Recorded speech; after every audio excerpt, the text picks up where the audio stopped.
Ustedes, por favor, me dicen si se mira la presentación. Sí, doctor. Sí, se mira. Sí. Gracias, muy amable, gracias.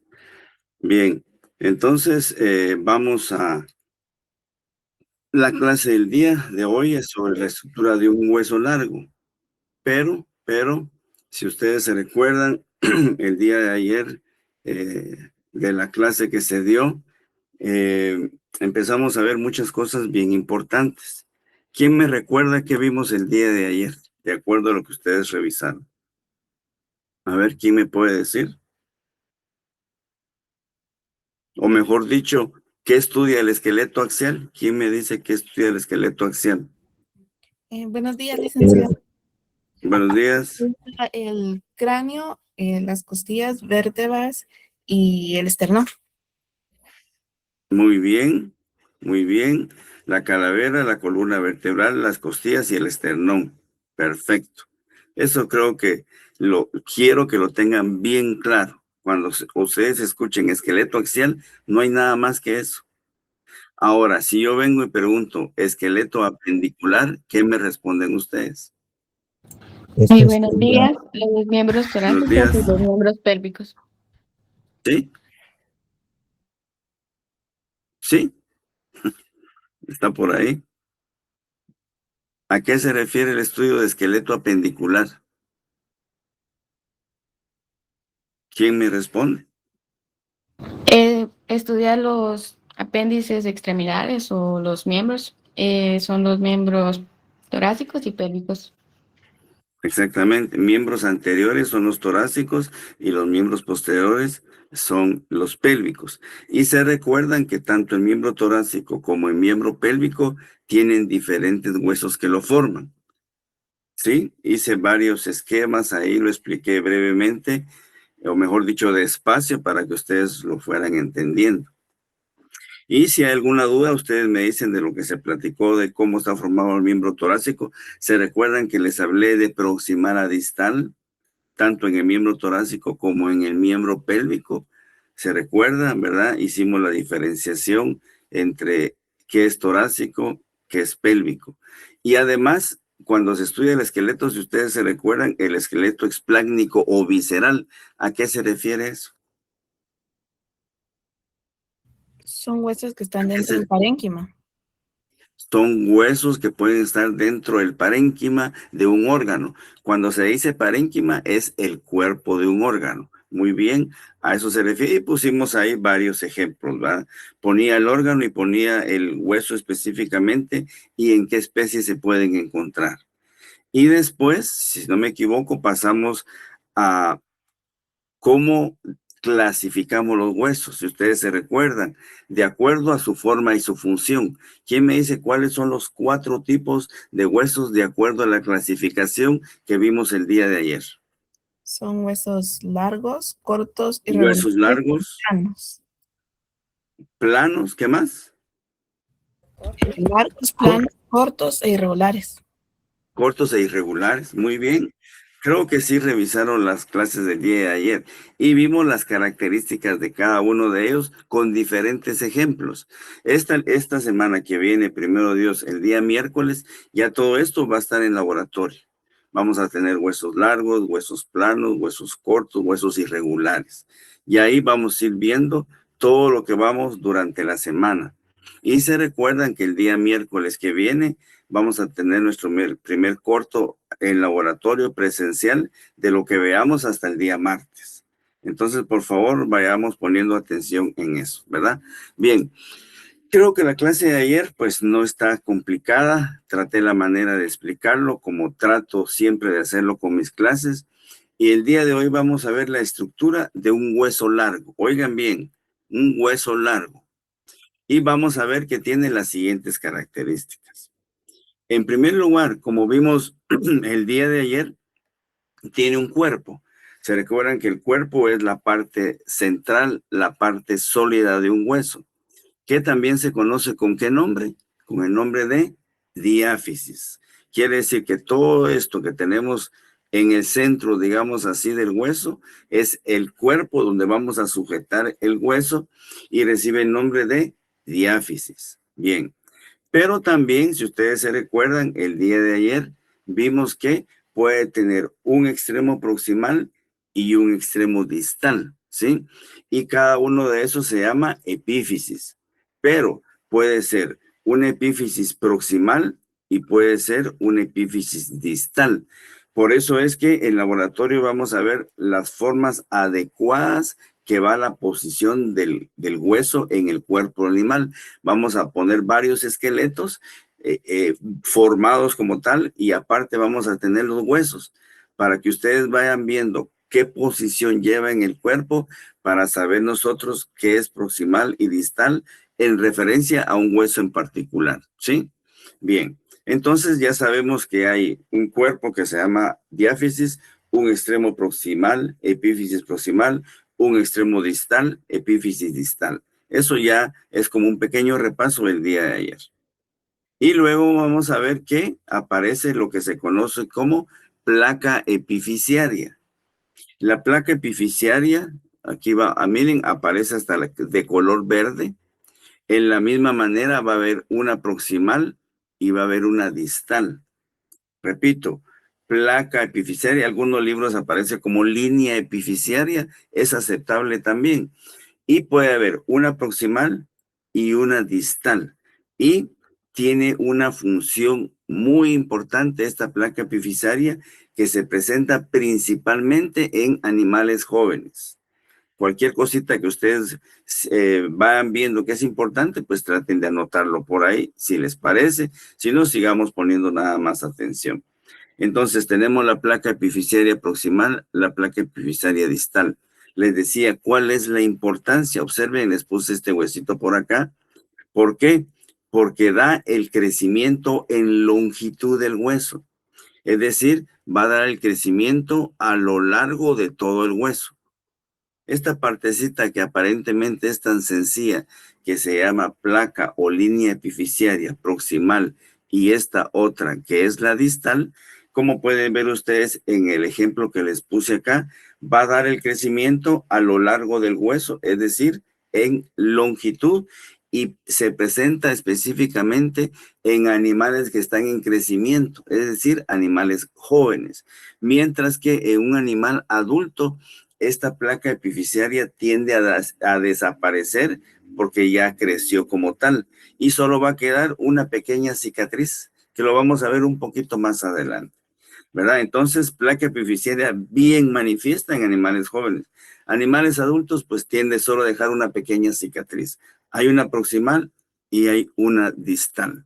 Bien, entonces llevamos la diáfisis o cuerpo, epífisis proximal, epífisis distal, placa epifisiaria proximal y placa epifisiaria distal. Bien. Ya les puse, ya les mencioné, el crecimiento en longitud, ya sabemos que es a lo largo del hueso. Pero también ya mencionamos en los huesos largos el día de ayer que puede haber una metáfisis proximal y una metáfisis distal, que va a estar entre la separación entre el cuerpo y los extremos, o en otras palabras, entre la diáfisis y las epífisis. Y puede haber una metáfisis proximal y puede haber una metáfisis distal. Esto ya es parte de los huesos largos que vimos el día de ayer, pero lo estamos volviendo a recordar. Bien.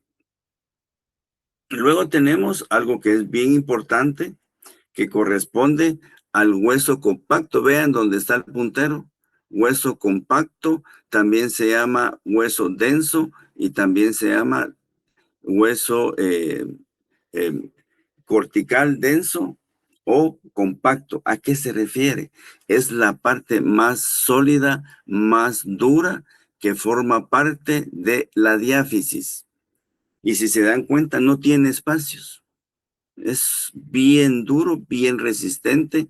Es, repito, el hueso compacto, denso o cortical. Es la parte bien resistente que no tiene espacios. Esa es la característica principal. No presenta espacios, ¿sí? ¿Y dónde lo vamos a localizar? Principalmente en la diáfisis o el cuerpo del hueso largo. Pero si ustedes miran por otro lado, tenemos que también hay hueso esponjoso. van a ver ustedes que hay un hueso esponjoso. Vean, ahí sí hay una gran cantidad de espacios. Entonces, si ustedes ven, el hueso esponjoso está más hacia las epífisis. Quiere decir que el hueso compacto es más resistente porque está en el cuerpo, pero el hueso esponjoso puede estar en las epífisis proximales y en las epífisis distales. ¿Qué significa eso? Que es más frágil por todos esos que tiene y se le conoce como hueso esponjoso. Y ese hueso esponjoso, más adelantito, vamos a ver unas imágenes donde lo vamos a ampliar para que vean ustedes cómo es que está formado, ¿verdad? Pero de entrada, un hueso esponjoso proximal, un hueso esponjoso distal. Ya sabemos que están en las epífisis. Y no confundir hueso compacto que no tiene espacios a hueso esponjoso, por favor. No lo vayamos a confundir. Bien. Luego tenemos el cartílago articular. Observen, ahí lo resalté. En la misma forma lo estoy resaltando acá. ¿Qué significa? Que el cartílago articular puede estar en la parte proximal o en el extremo distal. Y oigan el concepto, se localiza en las superficies articulares de los huesos. Lo repito, se localiza en las superficies articulares de los huesos. ¿A qué se refiere eso? Superficie articular es el sitio o el lugar en donde va a tener contacto con otro hueso. Hagamos de cuenta que este es un hueso y este es el otro. Observen. Eso es una superficie articular, donde un hueso va a tener contacto con otro. Esa es una superficie articular. Y va a formar, como su nombre lo dice, una articulación. Y por eso las características del cartílago articular es cartílago hialino. Cuando yo digo cartílago hialino, es blanquecino, es liso, es brillante, porque tiene que permitir que un hueso se deslice con otro para formar una articulación. Ese concepto, por favor, superficies articulares, grabémoslo. Siempre va a estar entonces ahí el cartílago articular, puede ser proximal, puede ser distal. Como vimos ayer, el miembro torácico y el miembro pélvico tienden a tener diferentes huesos que se articulan entre sí. ¿A través de qué? A través de estos cartílagos articulares. A través de esos cartílagos articulares.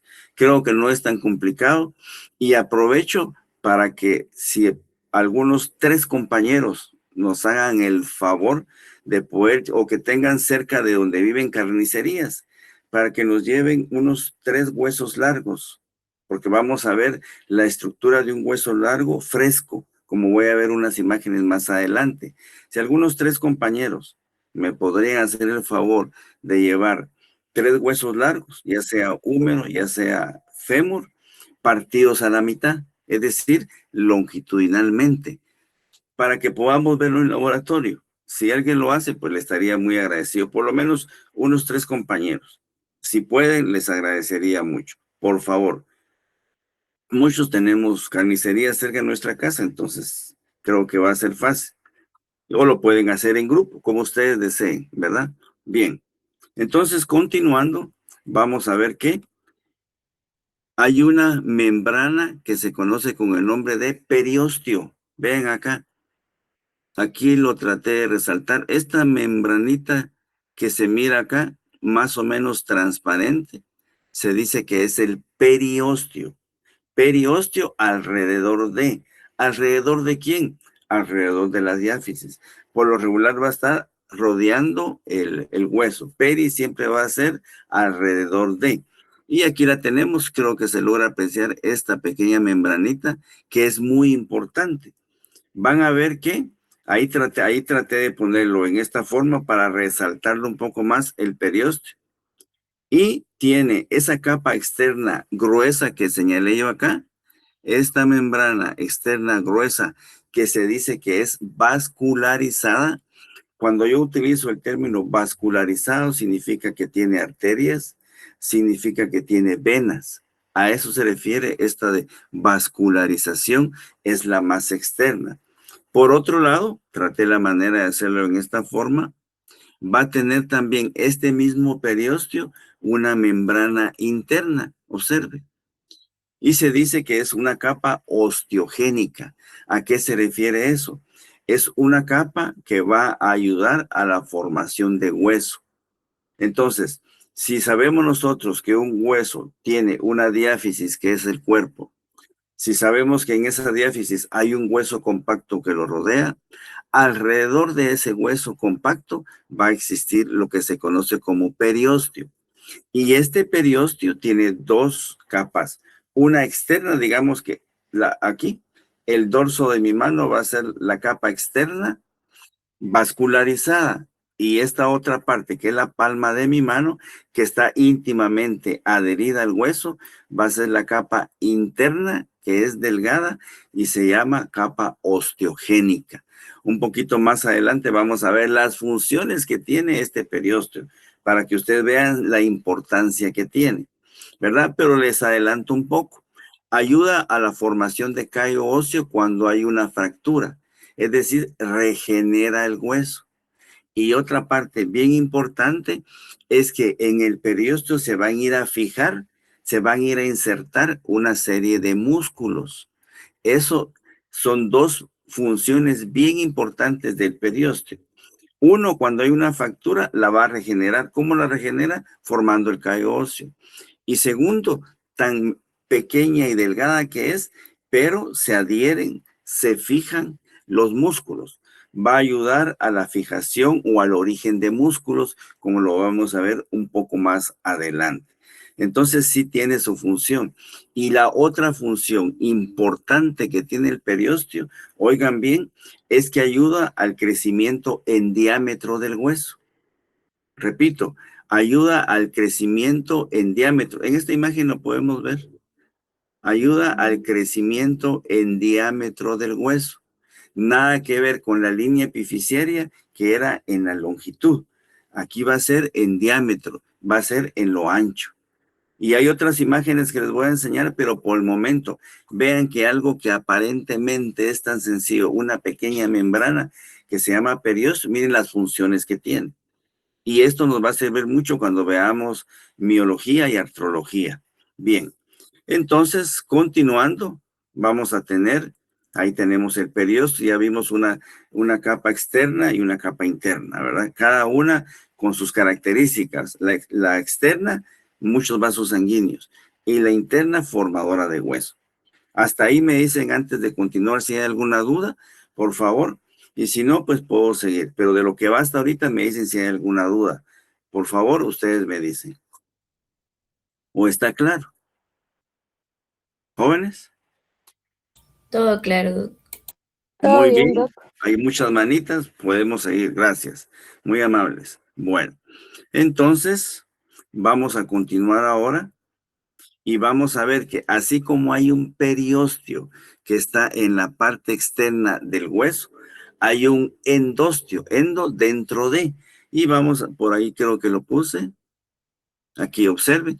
El endostio es esta membranita que va aquí, que se continúa por acá, que viene también aquí y se continúa para acá. Es el endostio. Ahí está apareciendo. Esto es de color verde que puse. Es el endostio. Endostio entonces va a estar dentro de la cavidad medular del hueso, o en otras palabras, en la parte interna del hueso compacto. Estos dos conceptos no confundir. Periósteo fuera de, endostio dentro de. Ese es el significado de esas palabras, ¿verdad? Bien. Luego tenemos, como ya mencioné, hay una cavidad medular, vean. Todo ese espacio que ustedes miran dentro del hueso largo se llama cavidad medular, es el espacio. Si ustedes parten un hueso, así como lo tenemos acá, en una forma transversal, digámoslo, van a ver el espacio que está. Esa es la cavidad medular. Pero en esa cavidad medular, si ustedes logran apreciar, hay una médula vean cómo lo puse ahí. Vean, esa cavidad medular se llena por una médula ósea. Observen. Todo lo que cubrió ahí la cavidad medular es la médula ósea. Entonces, si hay una cavidad medular, va a estar llena por algo. ¿Cómo se llama ese algo que está dentro de la cavidad medular? Se llama médula ósea. Y ahí traté la manera de hacerlo en esta forma, ¿verdad? Muy bien. Entonces, si se dan cuenta, así resumido, esa es la estructura de un hueso largo. Una diáfisis, dos epífisis, una proximal, una distal, dos placas epifisiarias, una proximal, una distal. Importancia, crecimiento en longitud.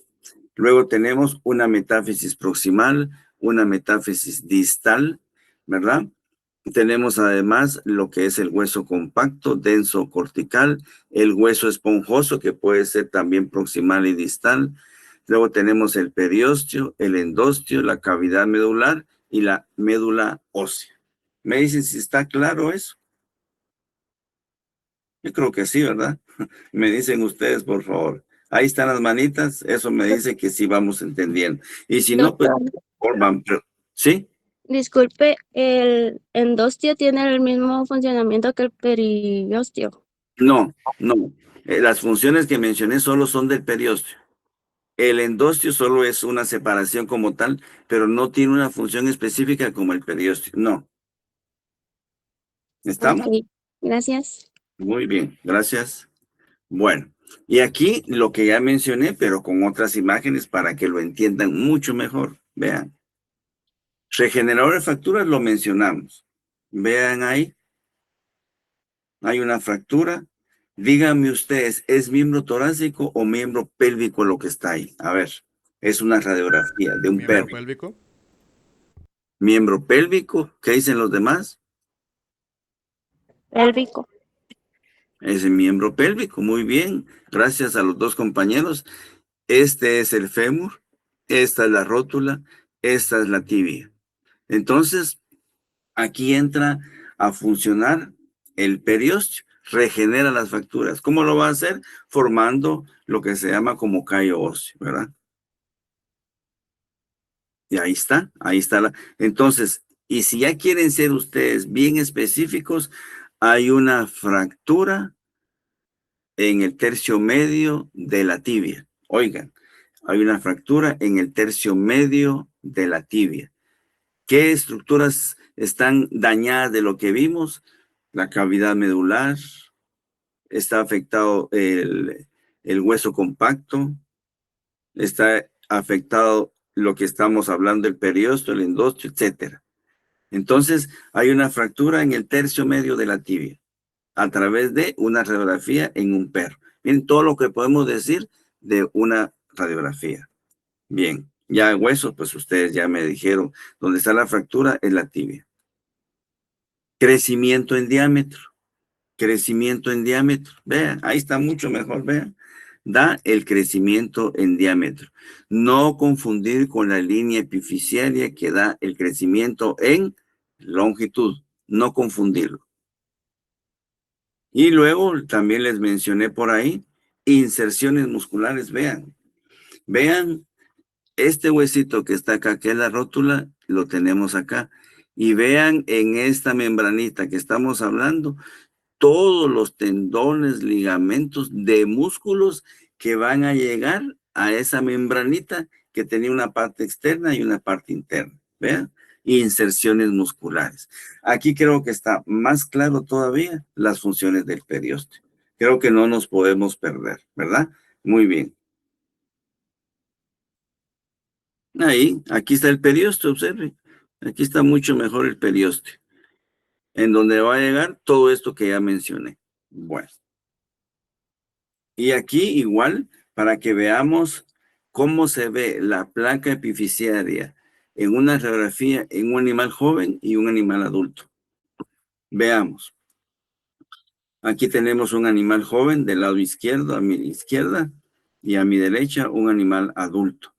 Van a ver ustedes que esto que está acá, vean, es la línea o placa epifisiaria. Pero miren aquí, ¿qué pasó? Como ya creció, ya dio toda su longitud, solo se mira una pequeña cicatriz, perdón, y vamos a identificar unos huesitos de una vez. Ya sabemos miembro torácico, miembro pélvico, por ahí está el radio, en el miembro torácico. Por ahí está el cúbito en el miembro torácico. Por ahí están los huesos del carpo, los metacarpos. De este lado tenemos el fémur, tenemos el peroné y tenemos la tibia, para que ya vayamos entrando en ambiente y podernos ubicar. Ahora les voy a hacer una pregunta. De acuerdo a los términos de dirección, si yo me vengo para acá, ¿cómo le dirían ustedes a este término de dirección que estoy señalando exactamente donde está el puntero? ¿Cómo le llamarían a ese término de dirección? O si lo quieren ver acá, ¿cómo le llamarían ustedes a este término de dirección que estoy señalando yo acá? Todo esto. ¿Cómo le llamarían acá o acá? ¿Cómo le llamarían a ese término de dirección? Distal. Distal. ¿Distal? ¿Quién lo ayuda? Dorsal. Palmar, Puede ser distal, pero más específico todavía. palmar, ¿Cómo? palmar. Palmar. Palmar sería aquí. Entonces, ¿cómo es aquí? Dorsal, el que está Dorsal. Es viéndolo de dorsal, es dorsal. Esto es dorsal y esto es palmar. ¿Cuál era el límite? ¿Cuál era el límite? Los Los huesos carpos. del carpo. Los huesos del carpo. Y si yo vengo y señalo esto que tenemos acá, ¿qué término de dirección le dan? Craneal. A ver, ¿qué término de dirección le dan a este que está aquí? Como lo Craneal si estamos viendo. va hacia el frente y caudal viendo hacia atrás. ¿Cómo hacen ustedes? Hago yo. Muy bien. Esa es la respuesta. Porque los tarsos están hasta allá abajo. Muy bien, señorita. Así se contesta. Gracias. Bueno. Entonces, ya sabemos, y creo que todavía puse algo por acá. Observen. Aquí todavía está apareciendo la placa epifisiaria bien delimitada, igual que acá. Mientras que aquí, nada que ver. Entonces, si alguna vez ustedes ya empiezan a ver sus radiografías en alguna clínica o en algún lugar X, ya saben ustedes que esto es joven, está crecimiento, pero esto ya llegó a su tamaño normal. ¿Se entendió esto de la placa epifisiaria, jóvenes? Sí. Muy bien, ahí está la manita, perfecto. Bueno, creo que todo lo que vamos viendo, pues lo vamos explicando y lo van entendiendo que es el objetivo. Bien. Hasta les puse la flechita ahí para que no se me pierda. Ahora vean esto. Como ya sabemos nosotros la estructura de un hueso largo, para que ustedes vean que este hueso esponjoso son un montón de espacios, como una piedra pómez. ¿Han visto ustedes las piedras pómez? Más o menos así. Y aquí vean, quité un pedacito y lo saqué para acá. Vean cómo se mira aquí ya un poco mejor. Miren el periósteo cómo se mira también. Pero aquí lo que me interesa es que ustedes vean que no solo son espacios pequeños. Al ampliarlos, que creo que eso ustedes lo van a ver en histoembriología, me imagino, esta parte, ya van a ver ustedes más detallado todo lo que está apareciendo ahí. Pero vamos a ver por acá, ya lo mencionamos. Si ustedes quieren ampliar mucho más ese hueso esponjoso, ya sacamos una porción. Luego de aquí lo vamos a ampliar mucho más. Vean cómo se mira. Y si quieren ampliar esto más todavía, vean cómo se mira. Súper aumentado. Y todo eso que ustedes miran ahí, todo esto se llama red porosa. Y esta red porosa está formada por todas estas cositas que estoy señalando, que tienen un nombre específico. En algunos libros aparece como láminas, en otros como espículas y en otros como trabéculas. Toda esa estructura se entrelazan entre sí y van a formar lo que se llama red porosa, ¿verdad? Entonces, ¿quién forma la red porosa? Las láminas, las espículas o trabéculas. Cualquier nombre que ustedes le den es correcto. Y se forma todo esto, toda esta red porosa, que es esto que estamos viendo aquí, que es el hueso esponjoso. Aquí creo que ya aclaré un poco más qué es eso de hueso esponjoso, ¿verdad? Creo yo. Bien. Ya lo puse, red porosa. Y esto pues ya es otros esquemas para que ustedes lo puedan ir repasando poco a poco ya en casa, ¿verdad? Es exactamente lo que vimos, pero con otros esquemas. Bien. Y esto es lo que vamos a ver en laboratorio y para lo que les está pidiendo el favor. Vamos a ver cómo es un hueso fresco. Miren cómo se mira ahí. Este es un hueso fresco, vean. Y entonces vamos a ver las partes que tiene, que ustedes ya lo saben. ¿Cómo se llamaría esta parte que está apareciendo acá? ¿Todo cómo se llama? Díganme ustedes para ponerlo. Epífisis Diáfisis, proximal. epífisis El proximal. diáfisis ya salió aquí. ¿Esto qué sería entonces? Lo que dijo el compañero, epífisis proximal. ¿Esto qué sería entonces? La distal.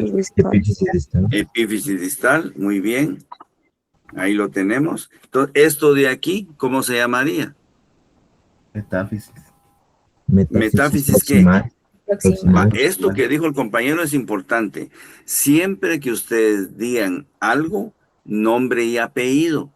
Si ustedes me ponen aquí solo metáfisis, está malo, porque es proximal. Tiene un nombre y tiene un apellido.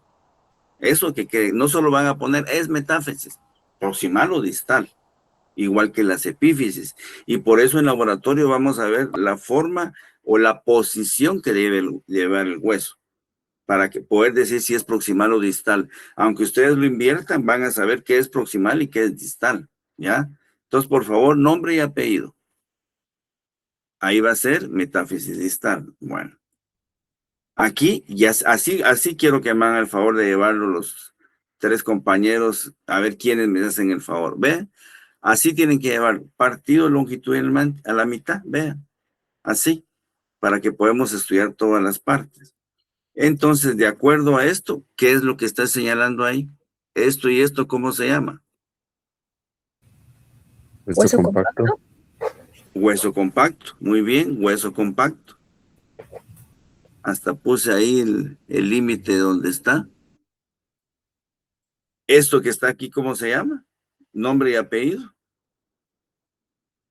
Línea epifisiaria distal.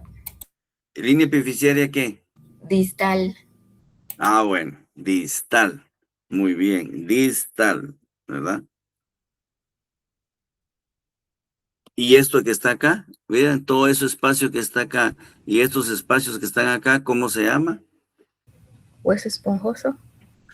Hueso esponjoso. Aquí sería proximal, ¿verdad? Y esto brillante, liso que está acá, que está en las superficies articulares de los huesos y que sirve para formar una articulación, ¿cómo se llama? Cartílago articular. Cartílago articular. Aquí sería el proximal y aquí sería el distal, ¿verdad? Bien. Y vean acá, vean el periósteo, vean. La membranita que están levantando por acá es el periósteo. Ya vimos las funciones que tiene. Y miren, se mira algo insignificante el periósteo, pero ya saben todas las funciones que tiene. ¿Mm? Y esto que está señalando en la parte interna, ¿cómo se llama? Endostio. Endostio, muy bien. Así van a hacer unos exámenes. Yo pongo las imágenes, los señalo y ustedes dan su respuesta. Así van a ser los exámenes cortos. Así. Pongo la imagen, señalo algo y ustedes le dan su nombre y apellido. Así de sencillo. 4 o 5 preguntas y ustedes responden. Así que vayamos ya participando. Endostio. Ahí apareció la cavidad medular, que es el interior. Bueno.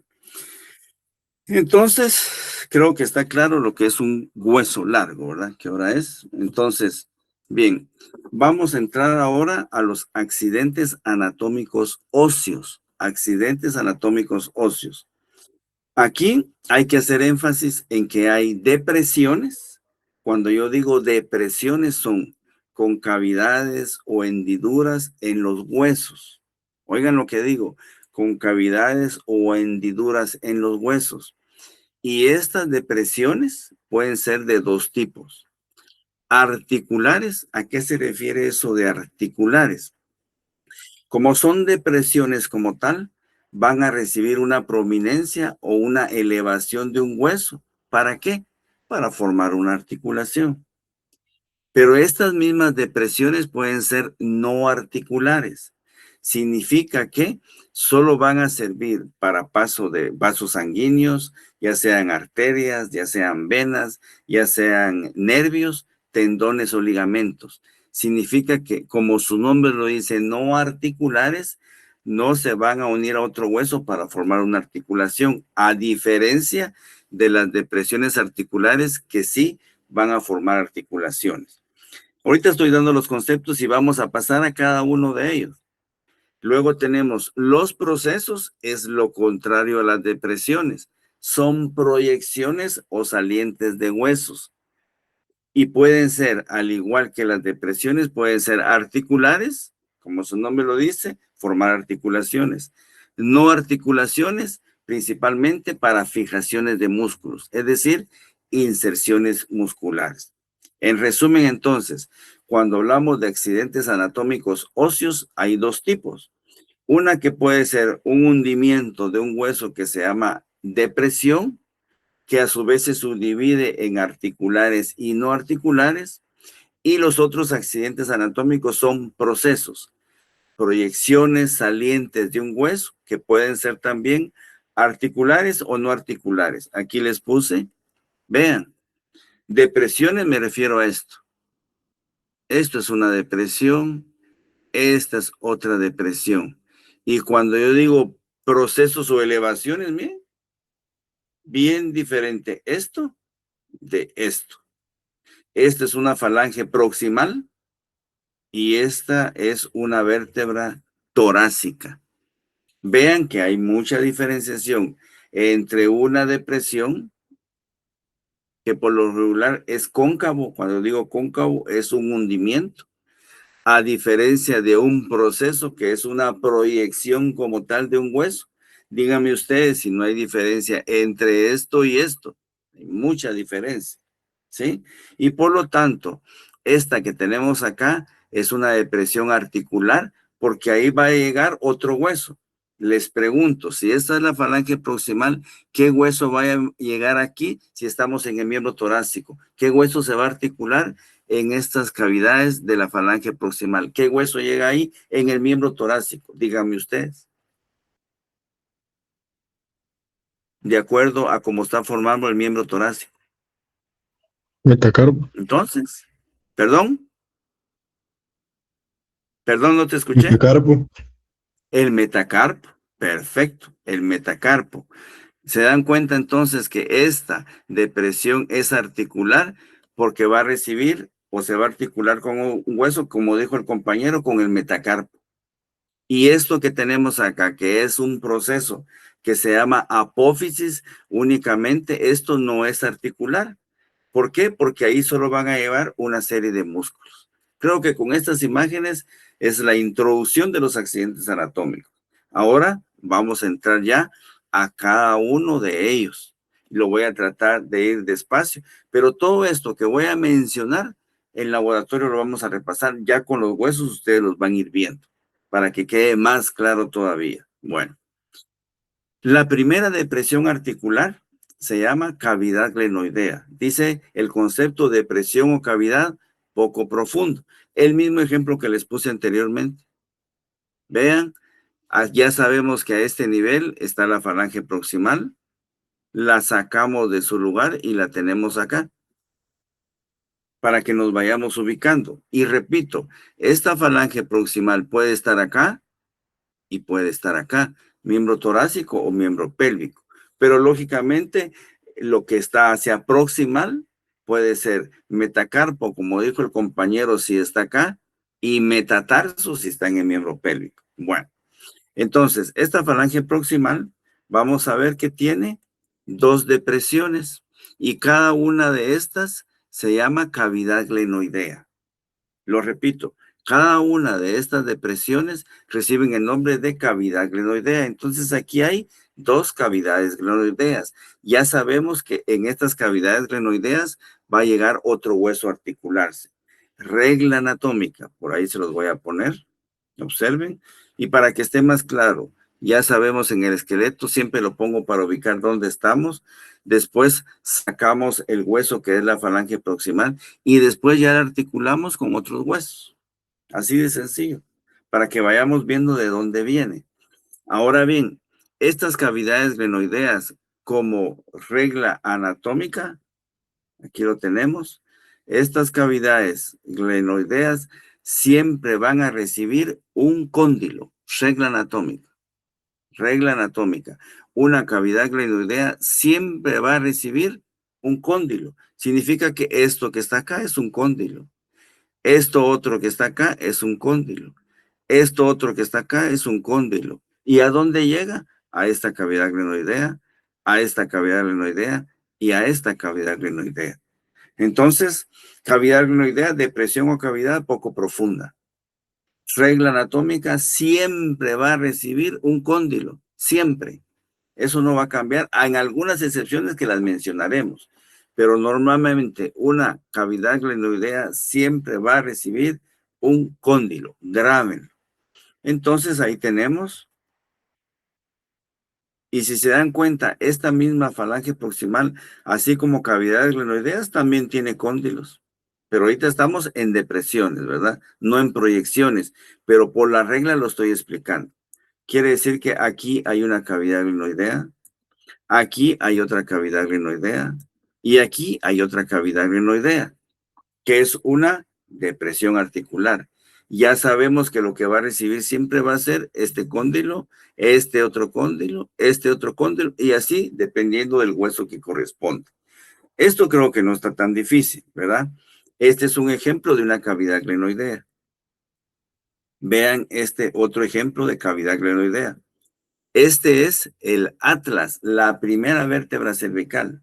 Atlas, la primera vértebra cervical. Vértebras cervicales son 7, pero esta es la primera. Y tiene 2 cavidades glenoideas. Ahí les puse el nombre, atlas o primera vértebra cervical. Ahí tenemos sus depresiones.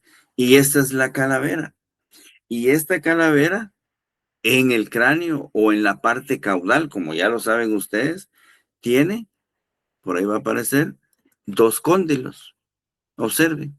Y estos 2 cóndilos, ¿con quién se va a articular? Regla anatómica, con 2 cavidades glenoideas. ¿Para qué? Para formar esta articulación. Ahí se forma esta articulación que se llama por los huesos atlanto-occipital, porque este es el occipital. Este hueso del cráneo se llama occipital y este hueso se llama atlas, entonces atlanto-occipital. Ahí lo tenemos. Es otro ejemplo de cavidad glenoidea. El atlas con sus 2 cavidades glenoideas se articula con los 2 cóndilos que tiene la calavera en el hueso occipital. Es otro ejemplo. Este está mucho más fácil que el anterior, mucho más fácil. Y ahí está la articulación. Y aquí ya están, observen, aquí están las 2 cavidades glenoideas del atlas, que es la primera cervical, y aquí tenemos los cóndilos del occipital que se introducen y vean, perdón, vean ese huesito atlas, vean el gran peso que soporta, que es toda la calavera. Pero cuando veamos articulaciones vamos a entender que aquí hay una serie de ligamentos que lo unen. Pero por el momento estamos hablando de cavidades articulares, depresiones. Ahí está. Creo que no está difícil. Bien. Pero además de ese concepto de cavidad glenoidea, hay otro que se llama cavidad cotiloidea. Sigue siendo una depresión, pero es más profunda en relación a la cavidad glenoidea. Y aquí lo vamos a ver. Este es el hueso de la cadera. Esto de acá se llama acetábulo. Es una parte, este acetábulo. Si es el miembro pélvico, ¿qué va a recibir? ¿Qué otro hueso recibe esa cavidad cotiloidea o acetábulo? ¿Qué otro hueso se continúa después cuando estamos hablando del miembro pélvico? ¿Qué otro hueso se articularía aquí? ¿Cuál es el que sigue después de del hueso de la cadera? El húmero. El fémur, exactamente el fémur. Esta cabeza del fémur va a llegar acá. Entonces, regla anatómica, una cavidad cotiloidea siempre va a recibir una cabeza. Es otra regla anatómica. Así como la cavidad glenoidea recibía un cóndilo, aquí una cavidad cotiloidea siempre va a recibir una cabeza. Es otra regla anatómica. Entonces, ¿qué es cavidad cotiloidea? Es una depresión que es profunda. ¿Y qué recibe? Una cabeza como tal. Bien, ahí está el ejemplo. Y si estos dos lo vamos a unir, ahorita vamos a ver. Aquí sigue siendo, aquí, esto lo aclaro, perdón. Esta es una vista lateral, ¿sí? Y esta es una vista dorsal. Quiere decir que la cavidad, el acetábulo no lo miramos muy bien por la posición, pero este es el ilion, este es el isquion y el pubis. Ilion son estos grandes, pubis es el más pequeño y el isquion es el más caudal. Vean, al unirlos, cómo se miran. Este es el acetábulo, que es una cavidad cotiloidea, y aquí está la cabeza del fémur. Aquí está la articulación coxofemoral. Coxofemoral, vean. Hueso de la cadera, hueso coxal, es la articulación coxofemoral. Cavidad cotiloidea con cabeza. ¿Cavidad cotiloidea de quién? Del hueso de la cadera. ¿Y la cabeza de quién? La cabeza del fémur. Bien. ¿Alguien habló? ¿No? Bueno. Y aquí tenemos otro ejemplo de cavidad cotiloidea. Vean. Voy a sacar una vértebra típica cervical. La paso para acá. Y vamos a ver lo siguiente. Amplío un poco las cervicales. Y vean esto. Esta es la posición de una vértebra típica. Tiene oigan lo que digo, una parte craneal que es una cabeza y tiene una parte caudal que es una cavidad cotiloidea. Quiere decir que la regla anatómica se aplica en esta cavidad cotiloidea que está en la parte caudal de esta vértebra típica. Se va a introducir ¿qué? La cabeza de una cervical que va a ser la siguiente en su posición. Entonces, otra regla anatómica que se aplica en la cavidad cotiloidea. Una cavidad cotiloidea de una vértebra, en este caso una cervical, va a recibir una cabeza. Se aplica también y es otro ejemplo de una cavidad cotiloidea. Creo que no está tan difícil, ¿verdad? Bien.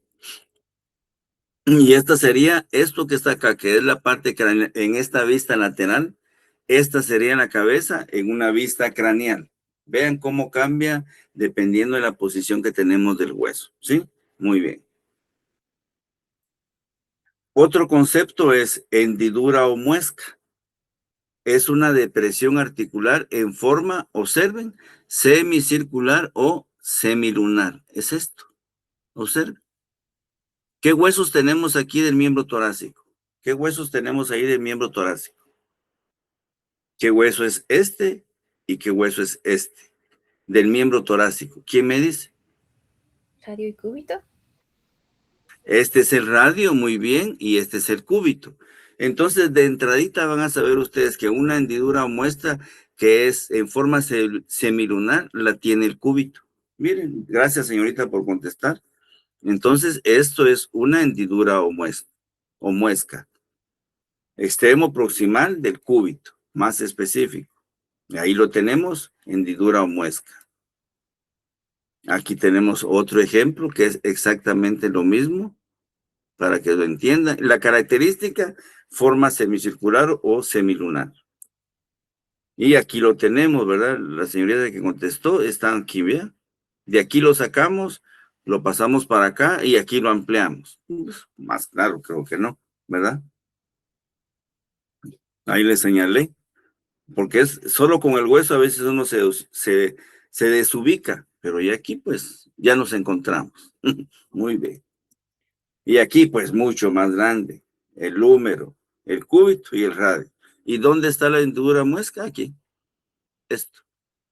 Bueno, creo que este está bien sencillo. Ahora, dentro de las depresiones no articulares, lo que vimos son articulares. Estas van a ser no articulares. Son aquellas cavidades más o menos profundas que sirven para dar incisión a músculos o tendones. Ya lo vimos. Surco, canal o corredera. ¿Qué es eso de surco, canal o corredera? Es una depresión profunda y alargada a través de la cual corren vasos sanguíneos, nervios y tendones. Vean, este surco, canal o corredera es esto que está acá y esto que está acá. Aquí hay uno y aquí hay otro. Extremo proximal del húmero, miembro torácico. Exactamente donde está la flechita es un surco que también se llama canal o también se llama corredera. Y en este caso se llama surco intertubercular. Y vean, ¿qué dice el concepto? A través del cual pasan nervios y tendones. Miren, este surco que está acá, vean, ahí pasa el tendón. Vean, se aplica el concepto. Está para eso, para que en ese surco se deslice un tendón y cumple su función. Surco, canal o corredera. Ahí lo tenemos mucho mejor. ¿Y de dónde lo sacamos? Lo sacamos de acá, del húmero. Vean, aquí está en el esqueleto, aquí sacamos solo el hueso para ver el surco y aquí ya tenemos los tendones, ¿verdad? Bien. Bien, ahorita ya creo que vamos a... Y aquí pues ya con todos los músculos como tal, de este ejemplo que estamos viendo de surco, canal o corredera. Y aquí con este vamos a finalizar, agujero o foramen. Pequeñas perforaciones naturales que permiten el paso de estructuras vasculares y nervios. Vean, esta es una vista lateral de la mandíbula, de la quijada o maxilar inferior. Vean, aquí está el agujerito. Ese agujero se llama agujero mentoniano y está en la mandíbula. Es un ejemplo. Siempre que ustedes vean que hay un agujero, es una pequeña perforación donde siempre van a pasar arterias, siempre van a pasar venas y siempre van a pasar nervios. Y vean aquí, este es un ejemplo. Aquí tenemos otro agujero. Como esta es la órbita, se llama agujero infraorbitario. Aquí volvemos a tener el agujero mentoniano. Y hay una gran cantidad de ejemplos que vamos a ver en laboratorio. Por el momento solo les puse dos. Y aquí hay otro. Como está por encima de la órbita, supraorbitario. Como está debajo de la órbita, infraorbitario. Como está en la mandíbula, mentoniano, ¿verdad? O mental aparece en otros libros. Esta es la vista lateral de la cadera. Perdón, de la calavera, de la calavera. Y miren, cuando yo digo pasos de vasos sanguíneos a arterias, vean eso. Para eso están esos agujeros, para que todo eso pase por ahí. Vean, que lo van a ver ustedes en su momento en Anatomía 2. Vean. Miren el infraorbitario que les señalé. Vean todas las ramitas que salen. Uf. Miren el mentoniano, también salen ramas, ya sean nervios, arterias o venas. Aquí vamos a dejar aquí. Este lo dejamos ya para el lunes de la semana que viene, primero Dios, ¿verdad? Les agradezco entonces por haber estado en la clase. Espero que vayamos entendiendo, ¿verdad? Que trato la manera de hacerlo lo más explícito posible. Cuídense mucho. Nos vemos el lunes, primero Dios. Y les encargo quienes llevan los huesitos frescos, por favor. Cuídense mucho. Gracias por madrugar. Cuídense, nos seguimos viendo. Buen día para todos. Cuídense. Gracias, doctor. Buen día, doctor. Adiós. A la orden, gusto. Feliz día.